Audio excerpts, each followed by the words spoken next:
slightly different. So this week on the podcast, we talked about how to overcome common career obstacles.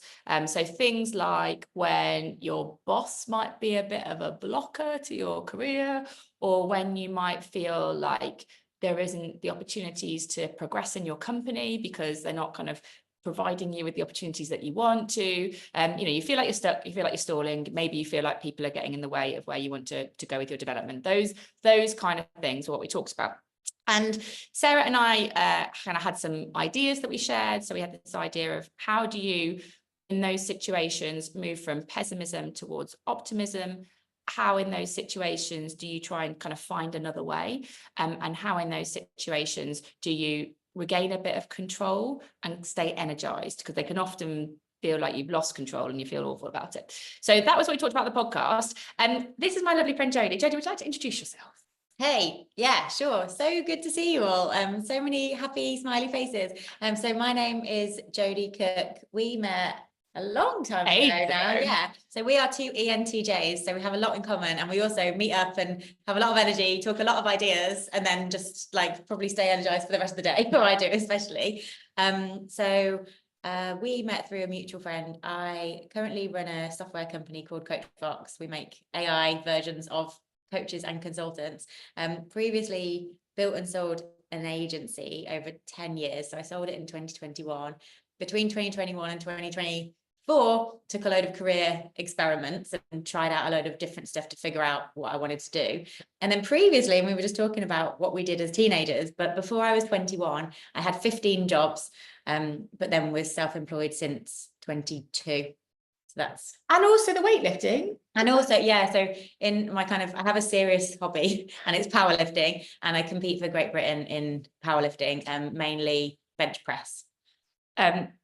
Jodie's amazing. Jodie's like many kind of things, very inspirational. Also, one of them, you won't know this, but one of the most memorable things that Jodie said to me that really made me think, oh God, I do say that, and that's not very good, was when you were you'd sold your business and you were sort of working out what you wanted to do next. So, like when you might leave a role and you're thinking about what you want to do next. And I think I said to Jodie something like, oh, what's next? And Jodie basically said, you didn't quite say it like this, but I'm really fed up of that question. When you stop doing something before you decide what the next thing is to do, there's this expectation that you're already supposed to know, that you're always supposed to move from one thing to the next with complete clarity. And I remember Jodie talking about, I'm just trying to almost like hold this space. Like I don't quite know what next is yet. And that's okay. Like we don't always need to know the next thing, and actually having a little bit of space is really healthy. And it just made me think, I think I say that to people quite a lot when you hear that someone's moving on from the job that they're doing. I think I go, oh, that's exciting. What's next? And maybe that just creates an expectation that there always has to be this continual next. Do you remember saying it? But plus I was probably having a mild existential crisis at the time. So I was more like, I don't know what's next. I remember people at the time asking me what I did. And I met someone in the gym and they were like, oh, what do you do for work? And I was like, I don't really know how to answer that question right now. And I just ran away because I just didn't know what to say, which is it was a good problem to have, but it was very confusing because my career was so like, this is who I am. I run this business and I didn't have that business anymore. So that was kind of confusing. But I think nexting is such a thing when you've done one thing and it's like, oh, what's next? But I kind of wanted to, pause and reflect in the thing. And I was also aware that I have a propensity to make very quick decisions and then act on them very quickly. And I was very aware of not making the wrong decision and then just powering through with this like insane work ethic in the wrong direction. So it was very intentional. Jodie's also not mentioned that she's an author of how many books? It's quite a few. Well, kind of 20. But the first 6, I would call them like glorified PDFs because they were books to promote the agency.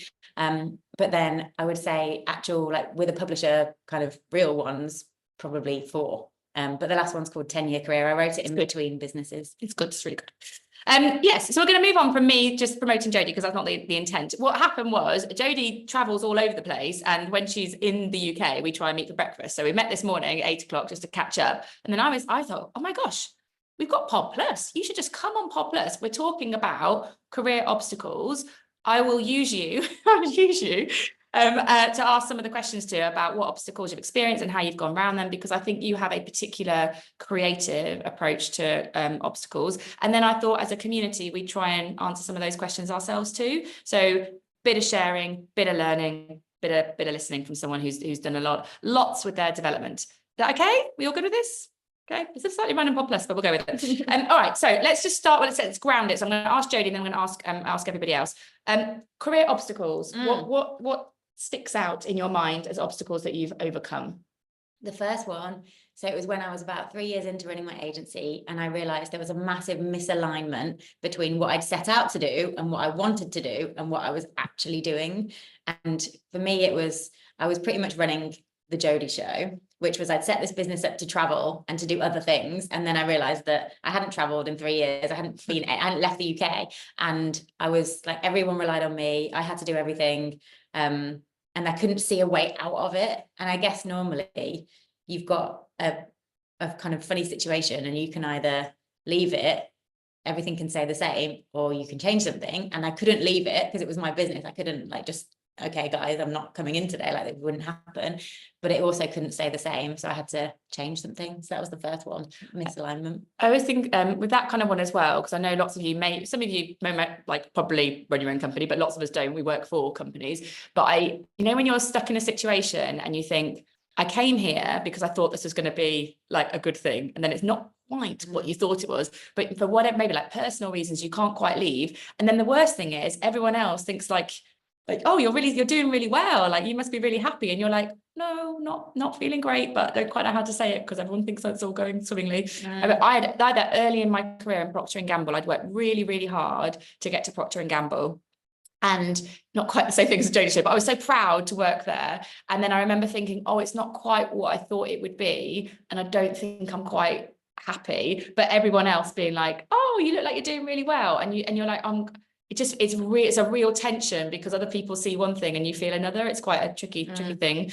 And there's so much like you almost like blaming yourself, because you're like, how have I like sleepwalked into this situation that I'm so like frustrated at now, and I just cannot see a way out of it. And there's a lot of like, I've messed up here. I felt that for sure. Well, maybe when we face the obstacles, like we talk often about like the inner critic, is that kind of like, oh, I caused this, which is one of the pessimism things. So so we talk about when you face an obstacle, one of the things that makes that harder is when you fall into like the pessimism trap. So there tend to be like 3 things that trigger pessimism. So one, when you personalize it. So how have I fallen into this trap? This is me, how have I sleepwalked into this situation? So you kind of really, really personalize it. Or you make something really pervasive. So you go, oh my gosh, this is just, everything at the moment is a disaster. And this is just one thing of many that's all going wrong at the moment. So the obstacle feels very overwhelming. And then the third is where you make it really permanent and you go, well, my career is never like, I'm never going to get to travel now. I'm never, ever going to do the things that I want to do. And when that kind of thinking slips into our head, we are more likely to get stuck in these situations. So what about other obstacles? I mean, COVID was a big one. So I had my agency for probably about 8 years before then. We were a team of 20, really cool stuff going on. And I'd been traveling quite a lot because I figured out the first obstacle. But then when COVID came, in 1 week, we lost 25% of our clients, just gone, poof. And they were in like hospitality, travel, events. So they were having a very horrible time. But then, of course, it was passing on to us. And I was like, what do I do? Like, I've got all these team members. Need to figure out a way of trying to figure it out. And my solution at the time was just to outwork everything.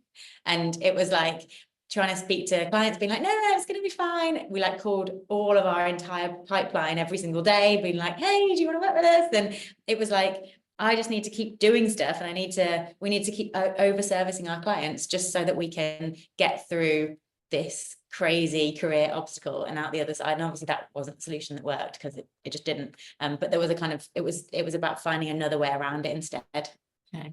We're going to come back to finding another way. I want to talk about how you stay optimistic when it's hard and finding another way. But everyone, what obstacles have you faced, everybody? What kind of, you can always message me privately, by the way, if you're like, Helen, but what sort of obstacles, like things for you at points in your career that have just felt like it made you feel a bit stuck in a situation, maybe felt like your development was stalling, like definitely felt quite tough. What thing? Head into chat for me. What have we got? Oh, you're speedy, everyone, today. The right time to leave. Yeah, do I kind of leave? Do I stay? I think we did a podcast on that one, Amy. Not being offered the job I tried everything to do. Yeah, Lucy, tricky. My boss and still my mentor left, and his replacement had experienced every function. And so feeling like you kind of lost all that support. Yeah, I think Kerry, mat leave. I was doing a session yesterday actually on confidence, and returning from mat leave is such a tricky point for so many people, me included. Block progression because of internal politics was Anna, issues with manager. That's interesting, Amy. Doing what I love, but not being happy with the life I had. Yeah, that's where I think it can feel really like a really big tension, because you're like, I love this, and this is what I've worked so hard for, but it's not giving me. It's like what you were saying, like you probably loved running a business, and you probably loved it, but then you weren't getting to do the travel that you loved. Yeah, when it feels like the trade-offs aren't really worth it, and you're like, yeah, it's almost like then you feel like you've got two versions of you in your head, and they're conflicting against each other. Yeah, I get the two versions thing. Lack of opportunity. Okay, so I think we've all had obstacles. That's what I get from the chat. I think this is very normal. I can see lots of people missing out, lots of managers, lots of missing out on opportunities that were important to us. Quite some themes coming up with like politics getting in the way of progression, which can often feel like I'm not in control of this. Like, this is my career and it's happening around me. So when you faced your obstacles, so like pandemic, that situation with the business, you know, I talked about pessimism makes them stuck and optimism helps us to sort of move forward. How do you stay optimistic in the face of an obstacle?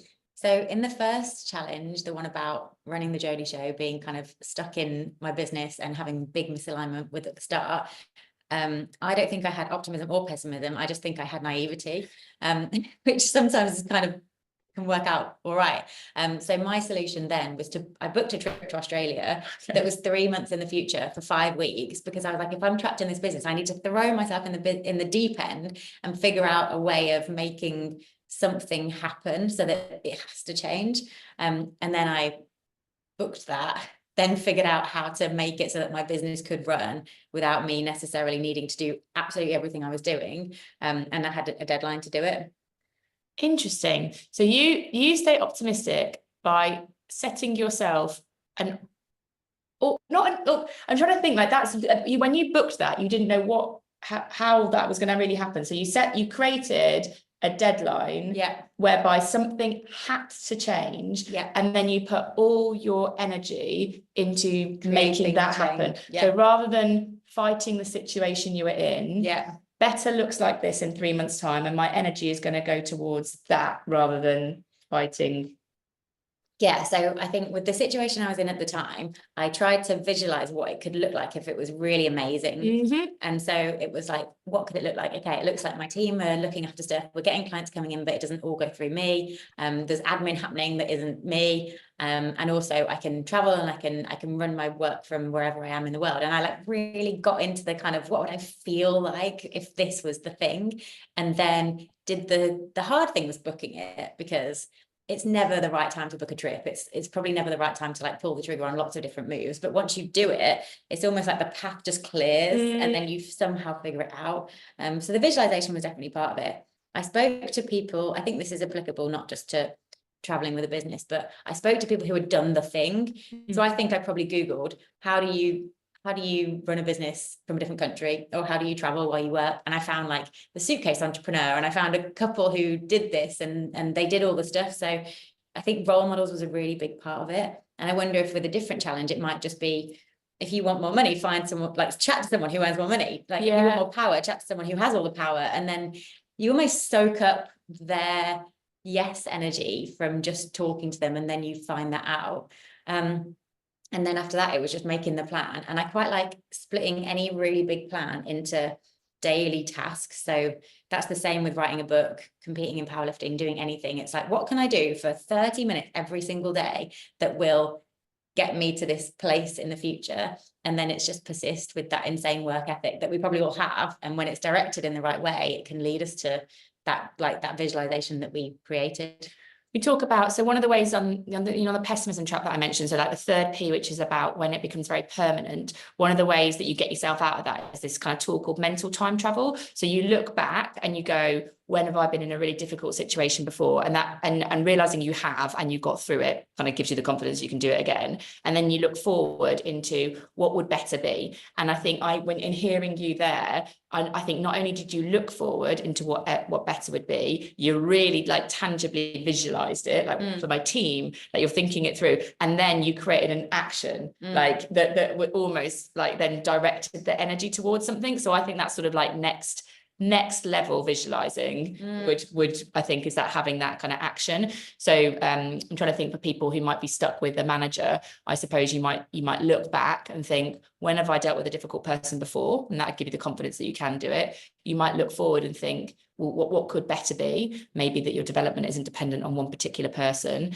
And then I guess an action will probably be, well, I'll just set up a conversation in a month's time with a mentor or something like that. I think it's probably putting a bit of an action into it to work towards. So I feel like the visualization gives you the long term what it could look like, but then it's almost like taking the pressure off to know every single step, because I feel like you don't need to know every single step. You just need to know the next one, and then you take it, and then you see the next one, and then you see the next one after that. And because you're going closer, I find that the people and the learnings and like the books that you need to read kind of find you at that time, and then you keep going in that direction. It takes you towards the visualization that you imagined.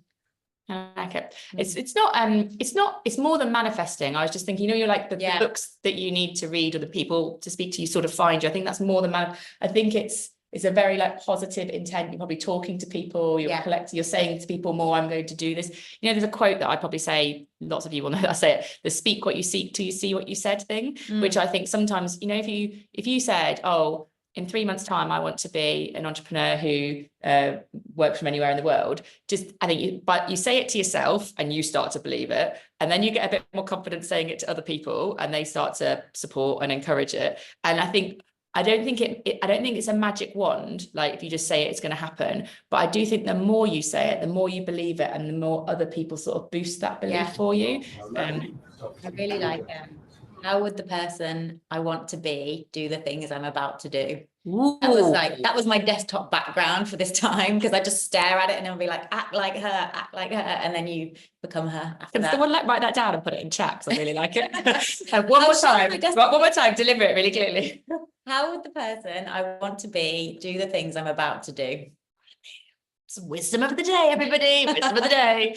I can imagine it as like on a graphic with squiggles around it. I'll be like, I've made it. Is Vivi here? Vivi will create that for us pretty quickly. Attributed to Jodie. Like it all on LinkedIn later, everyone.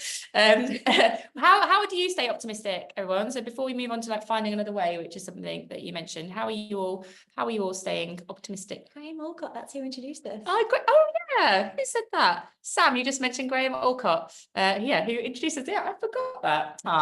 Small squiggly world. What do you do, everyone? You're in a tough time, obstacle. We're trying to like unlock the optimism, spending time with radiators. Yeah, so as in people who give energy rather than actual radiators. I'm renovating a house at the moment, so I'm spending quite a lot of time with actual radiators. They're less energizing. Reframing. Emmy says, when I was miserable working in PR for 5 years, I found ways of building opportunities to develop the skills I wanted to in my next job. Brilliant. That found ways around is what we're coming on to next, Emmy, because I think, I think sometimes when you're in a really tricky situation, just like keeping at it, like takes a lot of energy. Sometimes going around it unlocks different opportunities and creates new energy. So we'll go there. V, building your network. So lots of stuff about people, like Lucy again, with the reconnecting with people that you enjoyed working with in the past. Yeah, I think it is, the reconnecting with people and doing things that you think you are good at is important, because I think sometimes we're in these obstacles and the inner critic starts to grow. You can start to think, like you were saying, like, is it me? Am I not doing a good job? Am I the person who's the problem in this situation? So I think talking to people who know you well outside of this situation can sometimes bring back a bit of perspective. I feel like then it's thinking, this might not be my fault, but it is my responsibility, and then move it more towards taking control and getting intentional about it. I also like that. this might not be my fault, but it's my responsibility. I agree with that wisdom. Okay, finding another way. So you mentioned like COVID, like you said that originally during the pandemic, 25% of the business went within a week. Yeah. And your initial response to that was basically just work harder. Yeah. Work more to Yeah. fix this. And then you started to realize that that wasn't the right thing. Yeah. And you said, like, we found another way. So yeah. how did you go around? What can we learn from how you've gone around obstacles? So yeah, the work harder was definitely how I started to do it. And also we were locked down. So I was like, well, I've got all this extra time to work. Great. I can just outwork COVID. And yeah, How can outwork COVID? I love it. That did not go well. So I think that the reason I felt optimistic about it, and I've got a picture on my phone that I took of my husband, and I was like, this picture is to signal that we don't know how we're going to do it yet. Everything's going crazy, but we're going to somehow make this the best thing that ever happened to us. Like somehow, and I have that picture still. And he's just pulling a really stupid face. But it was to signal that it was like, this is okay. So I think the reason I had optimism was because I kind of knew that I'd got through a hard thing before, and maybe that was the thing right at the start that I told you about. But other hard things, it's like all they are there to do is to teach you that you can get through ones in the future. But then I came up, so during that COVID time and getting through it, and for context, we went from being shrinking by 25% in 1 week to in the next 5 months growing back to normal size, and then another 20% higher, and then selling the business. So it was like the best year ever. But it all came down to pretty much the same process that I followed when booking that trip to Australia and doing that. And I feel like everyone has one of these processes, and I call it my success system. Because it's almost like you go back in time, you look at your biggest successes, everyone's is different, and you unpack the steps that you took to make something a success. And so for me, it's kind of simple, because I basically set an intention to do something. So it's like, I'm going to travel to Australia, or I'm going to make this the best year I've ever had, and I don't know how I'm going to do it yet. Then it was find examples of people who've done it before. And at the time, Graham was one of the examples, but there was a friend who you also know, Rob Garrity, who had completely transformed his business. And I saw what he was doing, and I was like, oh my goodness, we can do this. We can pivot. We can show up online instead of needing to be in person. We can kind of make all these moves. So it's find examples. Then it was like, visualize, what could this look like if my business was grown back, and if I had overcome this challenge, and like, what could my team look like if they were really happy in their roles at what is a growing business once again. And then it was splitting that all into daily tasks, and then it was persisting with it. And that's honestly the process that I followed to get through COVID, which was the same one that I followed to get through like overcoming the kind of the Jodie show business. But I feel like everyone has this, and but they don't have a system. So everyone might have the data in their successes, but I don't think we've probably unpacked it as a system. So in just listening, I imagine lots of you are writing it down, but I was kind of writing it down as well. So I was like, I'm going to use this. So set an intention, find examples, visualize success, start taking small actions like your tasks, make the plan, daily tasks, make the plan, and then persistence. But that's very much my success system. But like my husband's, for example, will be figure out you want to do something, get to a decent level of proficiency by watching a YouTube video about it, then ask someone who's at a really high level of proficiency to get them to show you, get fast feedback from them showing you what you're doing wrong, and then improve it, and then set some kind of deadline. So your point is, everyone has had a success. Yeah. And everyone has had, you can create a system from your success, and actually people's systems look different. Everything's different, but yours can be applied to like everything you do. Like I basically apply mine to business, sport, writing a book, like everything, because it's just this set of 6 steps, but everyone has theirs. And I feel like when you find yours, you can do anything. Yeah. And no obstacle is an obstacle. But I feel that could be a nice bit of homework, everybody. Like, let's like think, I might look back on like a success that you're really proud of and try to like unpack the steps to your success, and then almost reapply it to something that you want to achieve, maybe like in the next 12 months. Could be a good thing to take out of PodPlus. So we're coming slightly towards the end of time. I want to take a couple of minutes just to do a sprint shout out. Can someone from my team get ready with links? Get ready with links to put in chat. Any final words for anyone who is currently experiencing a bit of obstacle and it's feeling really, really hard? Anything that you think has helped you that might help them? Yeah, when I was going through a really tough time at my agency, I was in Berlin, and I got this notebook and I didn't know what it said. I just bought it and it said something German on the front. And then when I translated it, I realized that it said, in the end, it's all good. And if it's not good, it's not the end. I love the quote. I also love that you you talk about books find you, like the notebook found you. You didn't even know, like, at what point did you think I should work out what this notebook says? Probably quite far into having the notebook. Yeah. Can you imagine if it said, give up now, there's no point? It would have been like the worst notebook to buy. Amazing. It's not the end. We're all still going. I also think that, your next job is very unlikely to be your last job. I always think that, sometimes when we're in a situation, it can feel very, very dominating because it's kind of hard. These obstacles are hard, aren't they? But to your point, hard things will kind of help you to do what's next. Yeah. But I don't want to undermine how hard it is, but hopefully you've got lots of tips from people here about how to stay optimistic in hard times. I would love to know if anyone thinks they've got their success system, like thinks that they know what it is from looking back in the past, realizing what's worked for you in one thing and then applying it to another, because they're fascinating. We message it to Jodie afterwards.